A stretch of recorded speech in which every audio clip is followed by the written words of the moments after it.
Okay, we are live. Hey everyone, welcome back to another episode of this is Tech Talks. And today we have a very special guest, Jason, joining us. Hey Jason, how are you? I'm doing really good. Thank you for having me, Santosh. Thank you for joining. So, just Jason, actually, we just posted on Twitter a few months ago that we are looking for guests on our show, and Jason was like, "Yes, can I? I mean, I would love to join the show." And we're like, "Wow, we will be more than happy to have you because Jason is already a live streamer, right? And it's always fun to actually have another live streamer on the show because they know everything about how to make a show better, right? I, So thanks again. I'm still learning. I'm still learning, but Yeah, thank but you. yeah, so thanks again for joining. Let's see who is in chat. Hey Jordan. So another Jordan. So hey Jordan, how are you? After a long time. So if you don't know Jordan, he is in UK and we have been like friends for a long time. We even worked together for quite a like few months, but yeah, it was good time.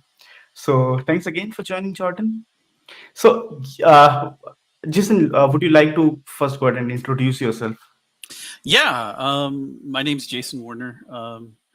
Like Santosh said, I do stream, and that's been a lot of fun. The other thing, I help organize the Angular Community Meetup, which has also been a lot of fun.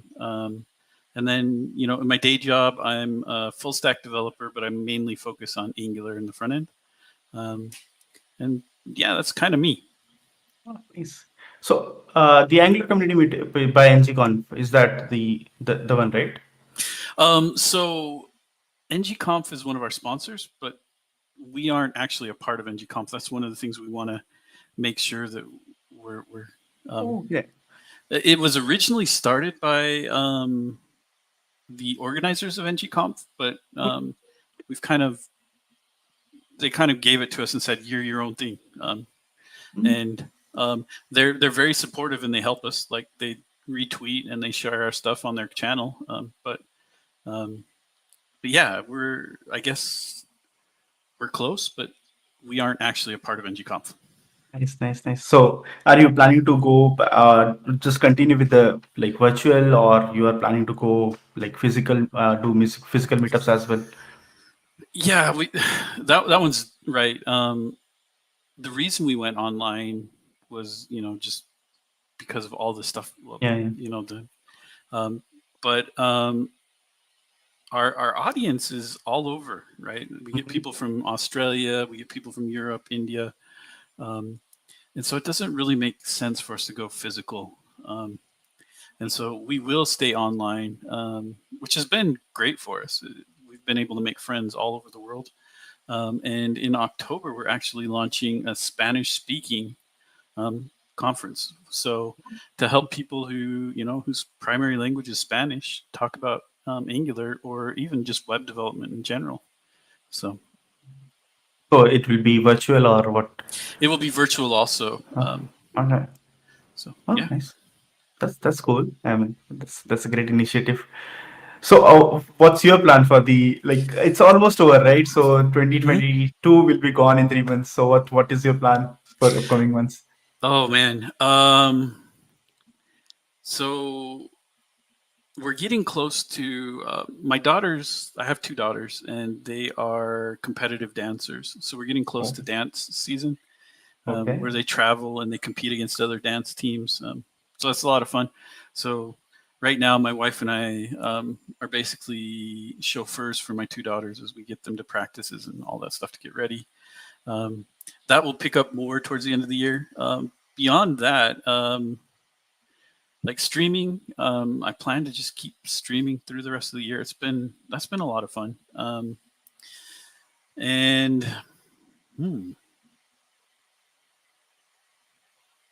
those are my two big initiatives. I mean, a lot of little Mhm. things, but Cool. So, any plan to attend any conferences or meetups in coming months? oh, I would love to. I really wanted to go to NXConf. I was Ah. just at NGConf, but Mm-hmm. at work we're in the middle of launching a big phase of our project, Oh, and so finding the time to attend conferences is not. it's not going to be easy this time of year, unfortunately. Uh, But I can um, understand. if I can talk work into it, absolutely, I want to attend more conferences. That's cool. So, anyways, so everyone who's watching, so NXConf is happening in next month, 17th Hmm. of October. So it's going to be virtual as well. So in case you are not able to come and attend in physical, no worries. It's taken care. So it will be live streamed, and you can actually watch the entire conference at your home. So just go ahead and register for the event, and I'll be there. I'm talking about NX at Celonis, so where I work. So it will be about why we chose NX and our migration journey, basically from starting from AngularJS, and then how we went to uh, do a lot of other stuff before we landed on NX and module federation. So yeah, let's see. I still have to complete my slides. Your Absolutely, slides are never absolutely. Yep, your yep, sli- absolutely. so your slides are never completed until you finish your talk. So Hmm. let's see. So yeah, but yeah, I'm really excited for NXCon this year, and then I'll be going to Firebase Summit next day. Oh, nice. Yeah, so I was like, okay, if I'm going like next day, it's Firebase Summit, so I can extend up my stay for a day and then Hmm. attend the Firebase Summit. I'd love to. Actually, I wanted to meet the Angular team. That was the idea. So I was like, okay, let's do that. NGConf, I got to talk with a lot of the Angular team, and this Angular team is amazing. Oh, Um, okay. so yeah, I'm excited for you. Yeah, Uh-huh. you'll have a good time talking with them. They're amazing people. Cool, cool, cool. So yeah, let's get started, Jason. So Yeah, first, you said okay, you are going to talk about the lessons you have learned while actually creating a yeah, Sudoku app. yeah, So first thing, how the idea came, like why you chose the Sudoku as a specific project. absolutely. This has been an idea that I've been kicking around for like 3 years. Um, so I keep telling people, yeah, I really want to stream, and I finally got brave enough this year to actually do it. Um, and you know, I don't know. There are certain YouTube channels, right, that are fun to watch. And one of the YouTube channels that I really liked, and I still do, is Cracking the Cryptic, where Hmm. they teach how to solve Sudoku, and it just kind of got me.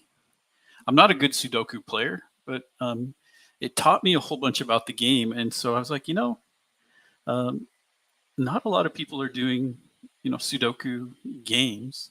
Hmm. Let's do it. It's something weird, and there are definite challenges in it. So yeah, that's kind of how I landed there.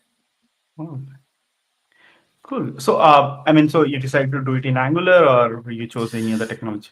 Yeah, that was another part of it, right? So uh, I have a partner, Brooke. She's she's a great supporter, and um, we had this idea to do to teach people Angular, kind of to help them get into the platform. And so the Saturday streams are like teaching people basic Angular, basic web development, and we go into things like that.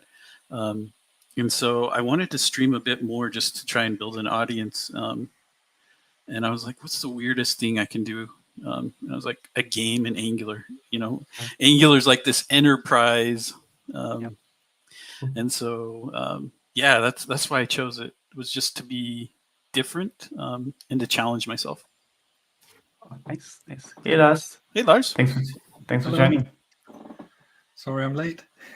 No problem. Thanks for being here. So we just started last, so we were just discussing about like how Jason actually decided to actually start a Sudoku app, and then uh, what stack he has been using. So of course he has been using Angular, and the reason he started is because he wanted to teach Angular to other people, and of course gaming is something creating a game which generally people don't do uh, Hmm. in Angular, basically. Yeah. Like always enterprise. Okay. So how are you sharing what you learned? Um, so yeah, I mean, you're meaning now or About the Sudoku game. yeah. So um, mainly it's done through streaming. So I stream Monday and Thursday nights. We haven't been doing Sudoku for a while because we've been exploring X State, Oh, and nice. X State has been a lot of fun to explore too. But yeah, we just as we've been building it and just having people come in and give their ideas and then talk about some of the strategies for what we're doing. Um, one of the one of the toughest things that I didn't think would be that hard was building keyboard navigation into the grid. Um, so having the arrow keys, and then for all the gamers out there, they all know the WASD keys, right? And I wanted to make sure that somebody can navigate using the keyboard all by itself.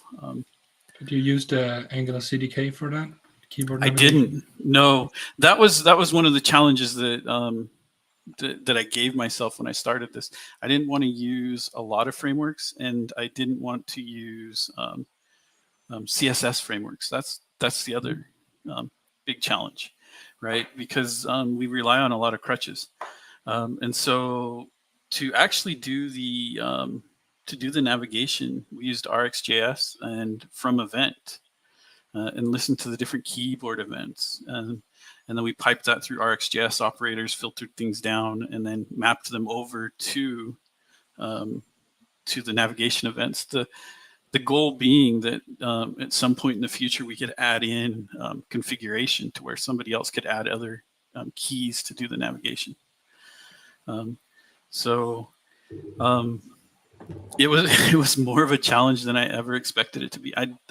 It took 3 streams of 2 hours, so like 6 hours to figure out the keyboard navigation, just because it kept going down wrong paths. And that's probably one of the biggest things I've learned in just doing this on stream is when you're coding by yourself, you don't realize all the wrong paths you go down, right? You have the survivor bias, right? The part that worked is the part that I wrote. We don't remember everything else that was bad. When you're streaming, everybody sees everything that's bad. And so you have to get comfortable making mistakes in front of other people. And yeah, that's been a really good experience for me. Just kind of the extreme pair programming, so to say. What's your username on Twitch? It's Shokomil. It's the same. It's XOCOMIL. And if you go there now, I rebroadcast everything. So the last few stately AI, the X State streams are up there, and people can watch those too. Just a question, Jason. So why you decided not to use CDK? Because of course you were teaching Angular, so Yeah. Well, the CDK is awesome and amazing, and a lot of times we rely on these libraries. And I started doing the web way back when, in like '96. That's when I started developing web stuff. And I remember back in those days, you did everything by yourself, right? mm, A lot of the libraries didn't exist. I mean, Prototype and Woo Tools might have been around then. I don't remember. jQuery really took over a little bit after that. But a lot of the libraries that we used didn't exist. And so I wanted to see, do I still have those skills? Granted, I did use a library, right? I used RxJS to capture the events and stream them. But I guess kind of the point of the Monday and Thursday and the Sudoku game itself is to do things that you don't normally do in Angular, just to see what can we do, where are the limitations, and how can we get over them. So that's nice. Yeah. This is how you actually, yeah. I remember. I mean, when I started live streaming, I was like, okay, can I code without like using IntelliSense and all those things? So yeah, it actually gives you some confidence, some kind of confidence, I would say. I agree with that. I will admit I like my IDE to help me out a lot. So I use AI code completion and stuff like that. especially in unit testing, right? Because that's a place where it can get boring for the viewers. And so if you've got something that can look at your comment and be like, oh yeah, I know how to write this unit test, and give you, 80 to 90% of it, and then you tweak it and move on. That's 10 seconds versus however long it's going to take you to write that test. So, yeah, actually, Are you using the best one, GitHub Copilot? so I'm not. I don't. We talked about this a little bit on Twitter, right? Yeah. And I am using Tab9, and the reason for that is, at my previous job, I worked in cybersecurity, right? And GitHub really hadn't solidified, and I still don't know if they have solidified what happens with your code as you're doing the completions, and as it's analyzing your code. But Tab9 has very, very clearly spelled out, this is where your code goes. It all stays on your computer. None of the code leaves. And so, when you're in a strict environment like cybersecurity where you don't want any of your code getting out, that's why I chose Tab9 at that point. I really want to play with Copilot, but at this point, I don't have a license for it, and I'm paying for Tab9. When the renewal comes up, I'll make that decision. But right now, yeah, I've been trying to get a straight answer about the code being sent, because the FAQ about Copilot is up for translation, interpretation. So I haven't gotten a reply yet, but I'll make sure to tweet it once I get it from the product team. That's awesome. Yeah, Copilot is amazing, what it can do, and that was one of the when Copilot and the AI code helpers started to becoming big. There was a lot of concern around, are they going to replace us and things like that. My honest feeling is that they make senior developers more. They increase your performance, right? You get better because a lot of the stuff that you type over and over again, it analyzes your code and it's like, oh yeah, this is a pattern that I know they're going for, right? My concern is with junior developers, because there's a lot of that muscle memory that's built in, and maybe I'm worried about the wrong thing, but understanding when Copilot or Tab9 suggests something that's terrible is a big part of understanding the tool, right? Yeah. So that goes for everyone. You cannot trust 100% what it's writing. So, but when you're an experienced developer with whatever library or framework programming language it's suggesting, then you're able to spot the mistakes, hopefully. Right. Or, you should treat it like a code review, right? Yep. You have to go through it. Oh, that's nice. I got 20 lines of code, but just make sure you don't miss one that's a mistake, because it's not perfect. And especially when it comes to security, you have to be very careful. But as you do with every other bit of code you get from the internet, if you get a solution from Stack Overflow, you cannot trust it 100% to do what you need, or securely, or idiomatic, or it's very good, but there's dumb mistakes that you have to be able to point out. So it's a good way for junior developers to learn a new framework or a new programming language, because it'll help you out. But you have to get that understanding so you can identify when it doesn't produce what you're looking for. Yeah, well, and I really like the way that they've started marketing the AI code completion, right? And Copilot came up with a good name for that. Is that it's really it's artificial pair programming, right? Because it's analyzing your code and suggesting things, but the suggestions may not be good, or they might be mostly good. So I like the new marketing. Yeah. And I did read your article, and I didn't agree with everything, but that's okay. and that's your experience. And my experience, to be fair, I had a very poor experience with Tab 9. It didn't work at all. It suggested programming languages other than the one I was writing, so it made no sense whatsoever, and I couldn't get that working. I tried and just wasted 2 days trying to make it work, and it didn't. Yeah, I can see that. Yeah, Tab 9 understands TypeScript really well, and there are a few languages that it understands really well. But like I said, I don't have the Copilot experience to compare. So what else, Jason? So apart from actually just like having the getting the confidence while doing the streams and building your Sudoku app, what are the other learnings you have? So one of the craziest things that I'm sure you've encountered, both of you, as you're streaming. There are things about streaming that I thought would be hard that actually weren't, but there are things about streaming that I thought would be super easy that wound up being difficult. One of the things that I thought would be easy was being able to type and code at the same time. And especially in my early streams, as I'm going back and editing those, there are times where I'm just like, as I'm trying to figure out code and talking at the same time, right?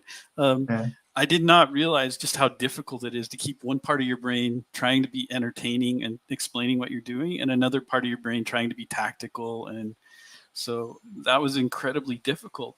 But some of the stuff that I thought would be difficult that wound up being easy was just interacting with people, right? A lot of the experience I had with streaming was the bigger streamers who get trolls and stuff like that. I'm not that big. I don't get the trolls as often. And so everybody who attends my streams, they're extremely helpful, and they're there to watch you succeed. That's been incredibly rewarding and a lot of fun. So yeah, that's one of the big lessons I learned with Sudoku itself. With the application, like I said, one of the big things we decided to do was not use a CSS framework. And so one of my goals was to make sure that the user experience was nice. So when they were focused on a cell, they would get like a row highlight and a column highlight and all of those different highlights. Figuring that out in just pure CSS with minimal JavaScript, because with JavaScript I could loop through and make everything the color I wanted, right? I wanted to avoid that. So the experience to do that was a lot of fun, actually. Chow Tran, who that guy is everywhere. Amazing. He's amazing and so helpful. He was attending the stream when we were trying to figure this out. And he's like, hey, I've got a PR for you. It's like, okay, thank you. I appreciate that. So he put together a PR, and then he's like, wait, let's not use that one. Let me put another one together for you. And after the stream, he had another PR. And then we got together and talked about it, where we used Angular to do data attributes, and then we used CSS to do attribute-specific selectors. And one of the big things was using CSS variables. So I already had the CSS variables in place, but using those CSS selectors, using the data attributes that were added, it became very trivial to make all of the highlighting work, which was a lot of fun and very rewarding. And that was honestly one of my very first interactions with Chow, and he's amazing. If you guys are doing anything online, you're probably going to run into Chow. He's everywhere. I keep telling him that he's got like a clone army. So, Nice. What else have we learned? Well, we've explored different state management, going from using the worst form of state management, which is the form itself managing all the state and trying to pull that out. That's horrible. It leads to a horrible experience as you're trying to say, well, what is this input and what is it? And then moving into a component store. And then recognizing that even a component store is not going to do what we want. And in previous programming, I've used state machines for things. It's very, very similar to like what we're trying to do with Sudoku. The current problem we're trying to solve is in a lot of Sudoku games, and especially if you do it on your phone, there's this little grid of numbers off to the side. And when you press one of the numbers and then you press cells in the grid, it's going to put that number in the grid for you, right? Setting that up really becomes a state machine, because as you press one of those numbers, you're setting the state for the input and what happens when that focus takes place, right? And then I heard a podcast where they spoke about stately and X state, right? Mm-hmm. And so I went and read online and saw an example that Tim DeShriver had put together using X state in Angular. And so we spent some streams just getting the code that he put together, and I blatantly ripped off a lot of that code in the stream. But you know, I had his stuff up there. I recommended his article, but it was pretty much copy and paste his code. And we got it working, and it worked really, really well, probably better than I expected. So the next stream, which was the last one, we decided, let's take this X state machine that we've got, and let's wrap it with the component store and see if that will work. And having a component store facade on top of X state works really well. Probably better than I expected. And tonight on stream, we're going to take that component store wrapper and just replace everything with it, and just see how it goes. So when that works out, then we're going to build a new state machine, plug that into the Sudoku game, and then build a component store wrapper for that, and use component store as the facade for our X state state machines. So that's been the other fun thing, is just exploring new libraries. I'd never used the Angular testing library, which I know is probably blasphemy on this show. But no, it's underused. I actually we streamed learning the Angular testing library. Had a great time doing that. So that was a lot of fun. One night on stream, we decided to start learning Wallaby JS, or not Wallaby JS, but the Wallaby testing framework. So we actually had the COO of Wallaby show up in the stream. Nice. There's a Wallaby testing framework? Not a testing framework, but the Wallaby tool. Oh, yeah. Sorry. The test runner. I love Wallaby. Yeah, I still have the license. Yeah, I think I got it in the this Angular meetup, I think. Oh, you did? Nice. That's awesome. But yeah, learning just new things, getting out of my comfort zone has been kind of the theme of the stream, because I didn't want to go on there and be like, I know everything about Angular, right? I wanted to go on there and struggle and show people what it's like to learn new things. And so, cool thing about Wallaby, you can use it for free with every public repo. Oh, really? Yeah. I mean, it hasn't always been like that, but for at least a year or so, that's been the case. Actually, Simon did tell me that. He said that it's free for anything that's open source. And then, but I bought a license because their support was so good.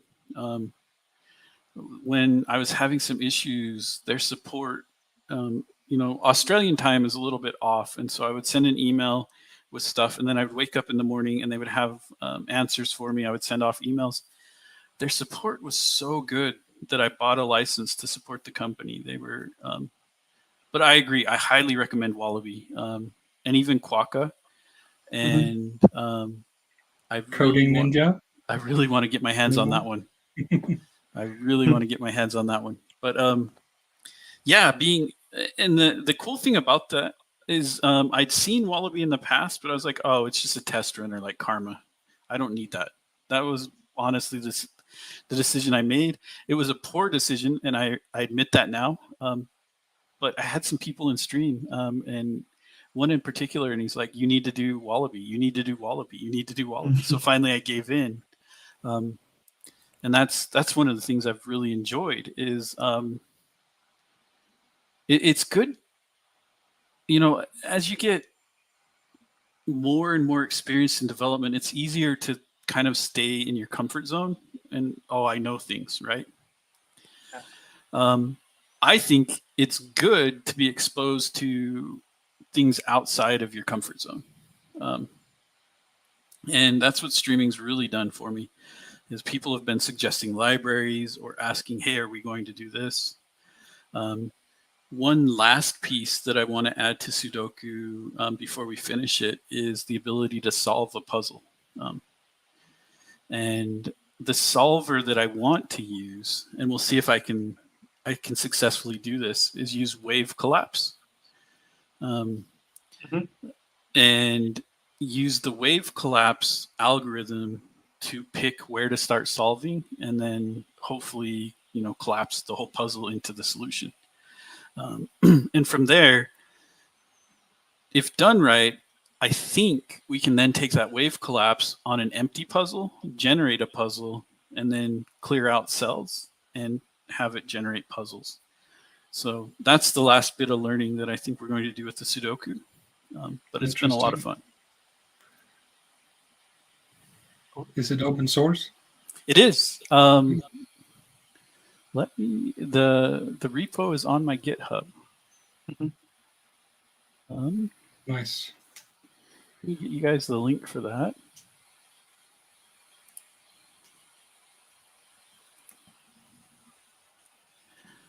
So yeah. You can use private chat. Private chat. Oh, there it is. There we go. So there's the link to the repo. It is completely open source. Like I said, I accept forks and, well, not forks, but I accept pull requests too.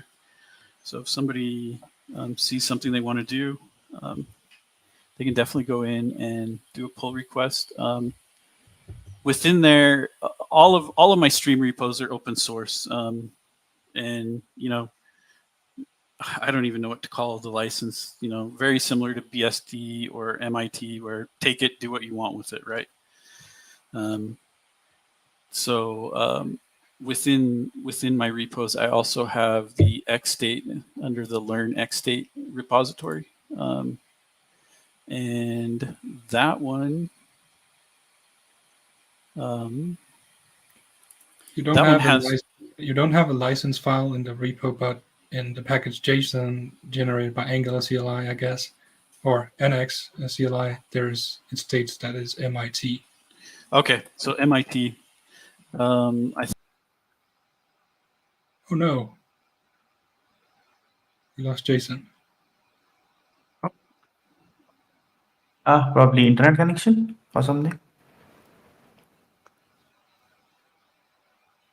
It was the license police. Sorry about that. Came after him. Yeah. No problem. On private chat and hit the sign up for free button, and wow, some weird spot. So sorry about that. Problem at all. But yeah, there's the XState one that has the component store wrapper around. I mean, it's a classic state machine, right? Where we're emulating a media player in that repo, and so yeah, if you're curious about XState and state machines, you can definitely look there too.